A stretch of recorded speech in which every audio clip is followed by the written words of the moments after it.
What do you call a toothless bear? A gummy bear. Today, I'm going to recap a 2019 crime thriller film called The Informer. A quick warning, there will be major spoilers ahead. Pete works as an undercover agent for the field office of FBI, NYC. He has worked his way into a polished crime organization and is in the process of providing his handler with solid evidence to indict the crime boss, the general. He informs his wife and daughter that they need to take a trip because the long-awaited operation has begun.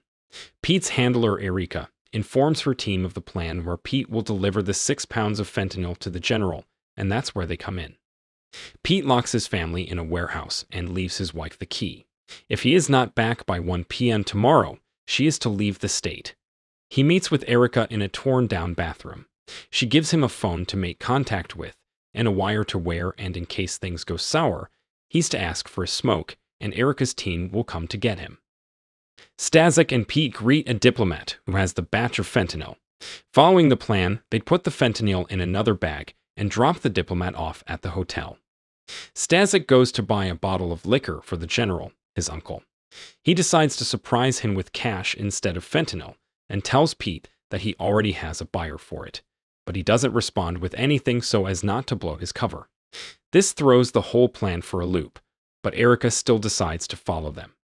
At a club, the buyer is extremely nervous and confesses that he doesn't have enough money to buy all 6 pounds, but he's good for 3 and can get more money for the other 3, which are worth $85,000, which displeases Stasek. Pete calms him down and starts asking questions about how he's going to raise the $85K in 2 hours and starts doubting him. When Stasek goes to take a call, Pete confronts him about being a cop and tells him this is his chance to get out, but the buyer continues to play dumb. He pushes him to the ground and all he has to do is leave, but he pulls out a gun and a badge and Stasek shoots him. Pete is in disbelief and says he needs to go have a smoke, signaling to Erica to come in, but she calls the plan off and drives past Pete, leaving him to his own devices. He then helps to bag and dispose of the body. At a sausage factory, Pete is invited in and meets the general. He calmly explains to him that a New York cop was killed and someone has to answer for it if they don't want the NYPD sticking their nose in where it does not belong.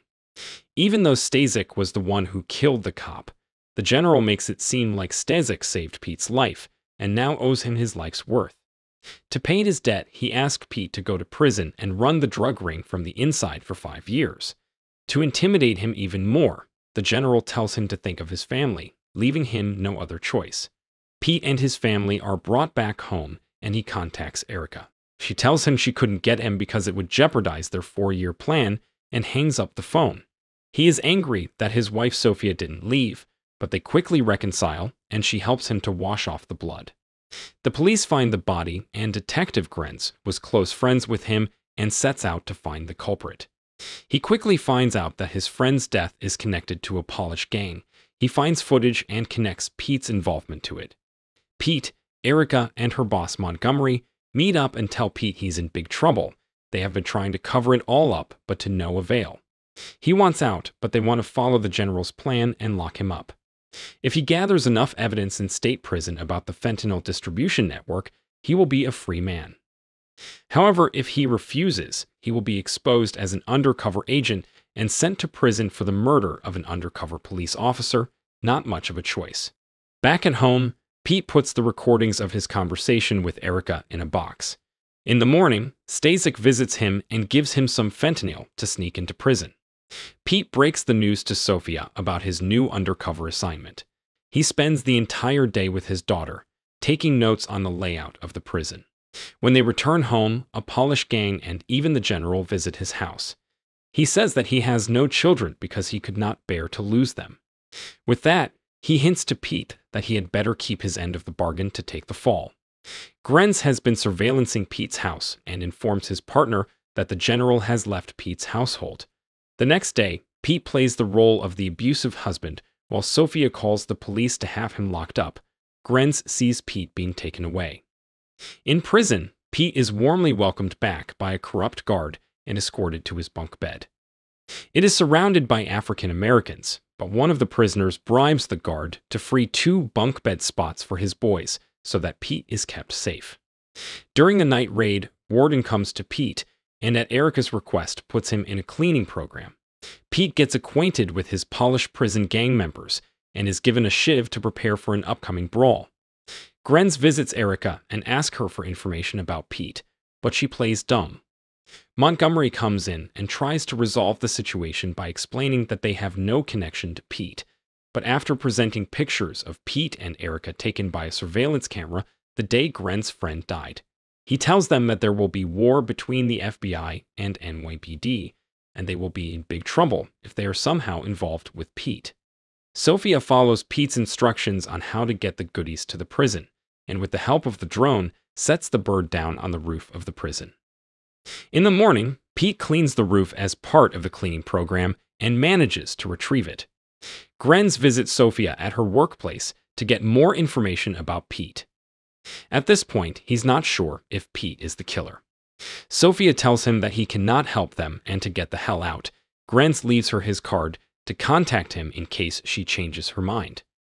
Afterwards, Grenz communicates with Pete through one of his informants, telling him that at some point he will not have his gang around in the yard, and if he wants to survive, his only option is to signal that he's willing to talk about the undercover cop's death. The corrupt guard leads Pete to the African-American gang leader Phelps, who controls the drug trade inside the prison and thinks Pete is stepping on his toes. Phelps and his men try to kill Pete until he reveals that he is an undercover FBI informant and wants to bring down the general. He is then released, and Phelps agrees to help him with information provided he is still alive. Meanwhile, back at the FBI headquarters, Montgomery orders Erica to kill Pete and stop all operations involving the general because Grenz is hot on their heels and Pete is an unofficial informant. If the NYPD learns what happened in the room where the undercover cop was shot, not only will her career be ruined, but her life as well. If she doesn't comply, Montgomery guarantees she'll be the sacrificial lamb, on the basis of trying to impress her superiors and going too far. At night, Pete goes to take a leak. He is on edge when one of Phelps' men approaches him and gives him names of people who control the distribution network at the prison. Later, he calls Erica and tells her he's figured out the general's entire network and asks her to get him out. He is in danger, but Erica does not go for it because she's been ordered to take him out and would rather save her own skin. Pete makes another call to Sophia. He tells her to turn over the tapes of his encounters with Erica to Grenz and leave the state. Erica turns to the general's lawyer, who relays the information that Pete is an undercover agent. Afterwards, she confronts Sophia and takes the tapes. The FBI have heard her conversation with Pete over the phone. Erica, racked with guilt, listens to the tapes and hears her give her word to protect Sophia and his daughter. In prison, one of Phelps' men signals that he has been burned. He prepares for a fight, but his shiv is missing. While looking for it, he is attacked by a polished gang member. Pete is able to overpower him and strangles him.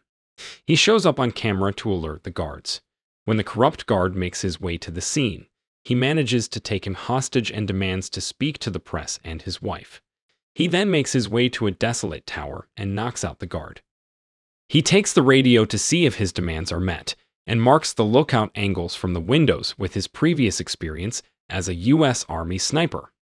Meanwhile, Stasek confronts Pete's family, who were just on the phone with Detective Grenz. Shortly after, Grenz arrives at Pete's house and takes out one of Stasek's men. He makes his way up the stairs and gets shot in the leg. He does not shoot back as Stasek has a hostage and loses his gun for hesitating. As Stasek is about to finish off Grenz, Sophia manages to break free and shoot Stasek in the back, but is shot herself. At the prison, snipers have taken their position, and Montgomery arrives on the scene, ready to give command to shoot Pete at the first opportunity. The warden is there to meet Pete's demands. Pete calls his wife and tells her that he is going to get out of this situation. Montgomery cuts the conversation. Pete shows himself holding the guard hostage for the snipers and changes clothes with him. He then wakes him up and lets the corrupt guard take him hostage and shows himself to the snipers who shoot and puncture one of the CO2 tanks. Pete manages to hide and the tank blows up. Shortly after Erica arrives on the scene to find the prison in flames, Montgomery informs her that the job is done. When the firefighters take Pete to the ambulance wearing the guard's uniform, she identifies him and gets in with him. After everything, she intends to help Pete by staging him taking everyone hostage. She gives him a note and a phone, and he runs off. Sometime later, Erica meets with Montgomery on a ferry, where she admits to knowing Pete's whereabouts. He openly orders her to kill him, but it turns out to be a setup as Erica has been wiretapped and has informed the NYPD about Montgomery's corrupt dealings, and he is arrested. Pete wants to meet up with his family, but when Erica notices him, she signals him that there are a lot of undercover agents on the scene. Grenz walks up to him and gives him fake documents from Erica, telling him that he needs to lay low for a while until things calm down. He makes one last eye contact with Sophia before going back into hiding. If you enjoyed this video, don't be shy, hit the like button, and if you disliked it, hit the dislike button twice, just to be sure. You should watch the full movie. Thank you very much for watching.